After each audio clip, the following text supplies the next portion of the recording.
তুই এখানে কি করছিস?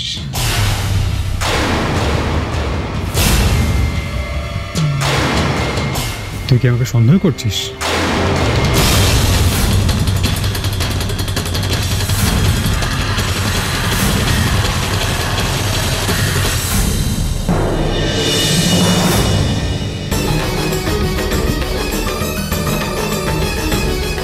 তোর ছোটবেলার বন্ধুকে তুই সন্দেহ করছিস ভাগ্যশ্রী?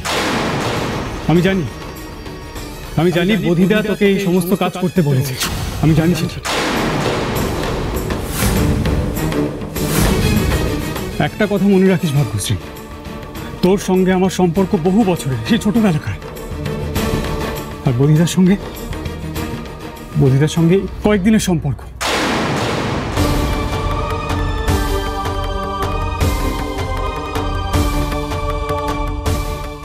সরি অভিক,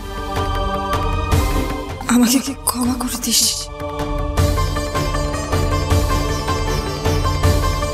আমি তোকে হেল্প করছিলাম ভাগ্যশ্রী, আর তুই আমাকেই সন্দেহ করছিস। ভাগ্যশ্রী, আমি ভেবেছিলাম তুই আমাদের সঙ্গে দেখা করতে এসেছিস। আমি কত আনন্দ পেয়েছিলাম, ভাবলাম আমাদের দুই বোনের সম্পর্ক এতদিন পর ধীরে ধীরে ঠিক হবে। কিন্তু তুই এরকম একটা উদ্দেশ্য নিয়ে এখানে এসেছিস, আমি তো কল্পনাও করতে পারছি না। যাকে আমরা এই বাড়িতে থাকতে দিয়েছি, তাকে তুই আমাদের বাড়িতে এসে অপমান করছিস। এতে তো আমার বাবা মাকেও অপমান করা। বর্দি প্লিজ প্লিজ আমাকে ক্ষমা করে দে। আমি অভিক সরি। আমি মানছি আমার তোদেরকে সন্দেহ করাটা ভুল হয়েছে। আর তাছাড়া আমাদের কাছে যথেষ্ট কারণ ছিল সন্দেহ করার মতো। প্রধান, তুমি প্লিজ আর কিছু বলো না। তুমি ভাগ্যশ্রীকে নিয়ে এখান থেকে চলে যাও। অভিকের সাথে যা কথা বলার আছে তোমরা পরে কথাও বলবে। অভিককে তোমরা সন্দেহ করো কি না করো সে তোমাদের ব্যাপার, কিন্তু আমার বাড়িতে দাঁড়িয়ে তোমরা ওকে অপমান করবে, 10টা কথা শোনাবে, এটা আমি কোনো মতেই মেনে নেব না। প্লিজ তোমরা যাও এখান থেকে।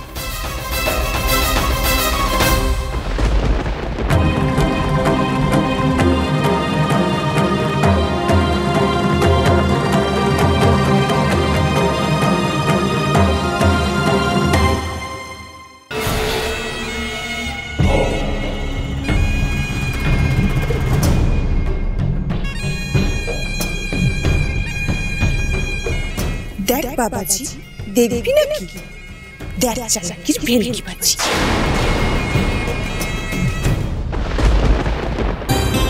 আমার না কিছু একটা গন্ডগোল মনে হচ্ছে গো। এত সহজে আমরা সব প্রমাণ পেয়ে গেলাম, আমার না কিছুতেই যেন বিশ্বাসযোগ্য লাগছে না। হ্যাঁ, আমারও কিরকম একটা লাগছে। মনে হচ্ছে যে ওরা জানতোই যে আমরা যাব। তুমি দেখো, সব প্রমাণ মনে হচ্ছিল না যে আমাদের জন্য সাজিয়ে রেখেছে। হ্যাঁ, এটা আমারও মনে হচ্ছে।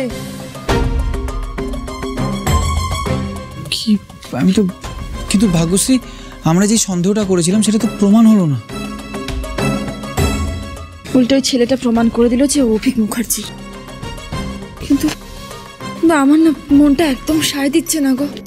হ্যাঁ, এখন কি করা যায় সেটাই ভাবছি। চিন্তা করো না, ঠাকুর ঠিক কিছু না কিছু একটা উপায় বের করে দেবে। কিন্তু এই অভিক ছেলেটার ওপর না আজকে থেকে আরো বেশি করে সন্দেহ হচ্ছে আমার। ও তো শুধু আমাদেরকে নয়, মামা মামি বড়দি সবাইকে ঠকাচ্ছে। ও অভিকের নাম ভাঙিয়ে মামা বাড়িতে থাকছে। এই ছেলেটার আসল উদ্দেশ্যটা না আমাদের যত তাড়াতাড়ি সম্ভব বুঝতে হবে, না জানি কোনো বড় ক্ষতি না করে দেয়। আচ্ছা ভাগ্যশ্রী, এই সব কিছুর পেছনে রোহিণীর হাত নেই তো?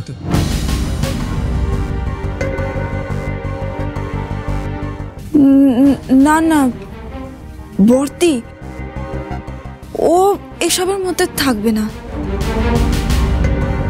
আচ্ছা ভাগ্যশ্রী, রোহিণী সবসময় তোমার এত ক্ষতি করতে চায়, তাও তুমি ওকে সন্দেহ করো না কেন বলো তো?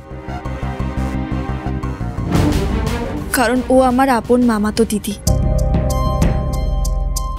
আমার বড়দি। ছোটবেলা থেকে আমরা একসাথে মানুষ হয়েছি। ও আমার ভালো চায় না কারণ ও আমাকে হিংসে করে, আর সেই হিংসের কারণটাও আমি জানি। আজকে আজকে যদি ওর একটা ভালো বিয়ে হয়ে যেত না, দেখতে ও আর এগুলো করতো না। আর আমি জানি তো ও কতটা কি করতে পারে। ও খুব বেশি হলে সবার সামনে আমাকে ছোট করার চেষ্টা করতে পারে, এর বেশি কিছু ও ঠিক করবে না। বিরাট বড় একটা ক্ষতি ও আমার করবে না। আজকে আমরা স্পাই ক্যামেরার জন্য খুব জোর বেঁচে গেছি।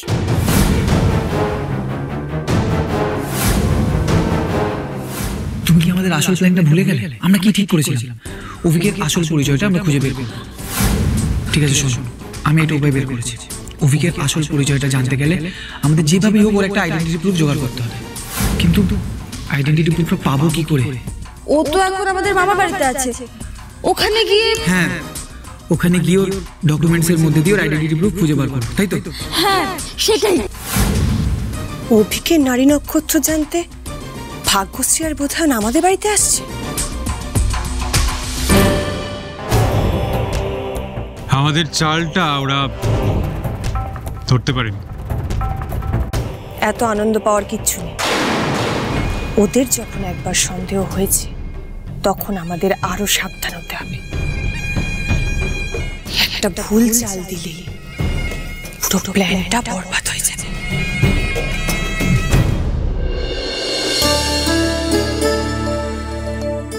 দিদি, বর্ধা ভাই, উনি তোদের জন্য ওয়েট করছিল। হ্যাঁ, আপনি বোধায়ন সরকার তো? হ্যাঁ বলুন। আপনারা যে ফ্যাশন শোয়ের কম্পিটিশনের নাম দিয়েছেন, আমি সেই অর্গানাইজিং কমিটি থেকে এসেছি। বর্ধা ভাই, উনি আমাদের নামগুলো কনফার্ম করে লিখে নিতে এসেছেন, আর কম্পিটিশনে পাসটাও আজকে দিয়ে দেবেন। আর 5 ফেব্রুয়ারি কম্পিটিশনের ডেট। এটা আপনাদের পার্টিসিপেট করার পাস। হারিয়ে ফেললে কিন্তু আমরা সেকেন্ড কপি দিতে পারবো না, যত্ন করে রাখবেন।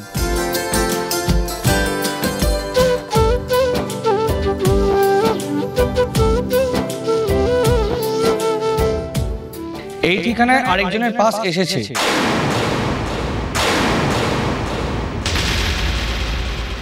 আমাদের বাড়িতে আর কার নামে পাস আছে? আমার নামে।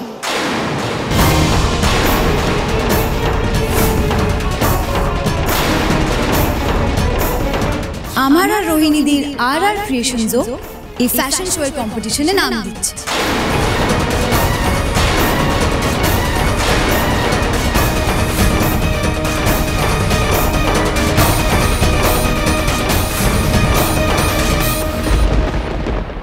আরে কাজ আছে তো। এটা কি?